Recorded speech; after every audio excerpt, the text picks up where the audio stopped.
سندھ حکومت کی جانب سے خواتین میں مفت الیکٹرک اسکوٹیز کی تقسیم۔ پاکستان پیپلز پارٹی کے چیئرمین بلاول بھٹو زرداری نے حکومت سندھ کے محکمہ ٹرانسپورٹ کی جانب سے خواتین کے لیے ملک کے پہلے اور منفرد منصوبے مفت الیکٹرک پنک اسکوٹیز اسکیم کے تحت خواتین میں اسکوٹیز کی چابیاں تقسیم کی۔ چیئرمین پاکستان پیپلز پارٹی بلاول بھٹو زرداری نے اس موقع پر اپنے خطاب میں کہا کہ خواتین کی شمولیت کے بغیر ملک، معیشت اور معاشرے میں ترقی ممکن نہیں۔ انہوں نے کہا کہ باعث فخر ہے کہ سندھ پاکستان کا وہ پہلا صوبہ ہے جس نے پبلک ٹرانسپورٹ میں الیکٹرک بسیں متعارف کروائیں، پھر پبلک ٹرانسپورٹ میں ہی خواتین کے لیے مخصوص پنک بس سروس متعارف کروائی۔ ان کا کہنا تھا کہ آج حکومت سندھ کی جانب سے خواتین میں الیکٹرک اسکوٹرز بالکل مفت تقسیم کرنے کے منصوبے کا آغاز کیا جا رہا ہے، جس سے سفری سہولیات کے ساتھ ساتھ خواتین کو روزگار کے مواقع تک رسائی میں بھی آسانی ہوگی۔ انہوں نے اعلان کیا کہ وہ جلد سندھ کے محکمہ ٹرانسپورٹ کی جانب سے ایک نئے منصوبے پنک ٹیکسیز کا افتتاح کریں گے، جس سے صوبے کی خواتین کو محفوظ سفر کی سہولیات کے ساتھ ساتھ روزگار کے مواقع بھی میسر ہوں گے۔ اس موقع پر وزیر اعلیٰ سندھ سید مراد علی شاہ، سینئر وزیر شرجیل انعام میمن، صوبائی وزراء، اراکین اسمبلی اور دیگر پارٹی رہنما بھی موجود تھے۔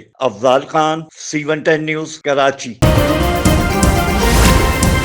C110 نیوز، خبر کی اصل خبر۔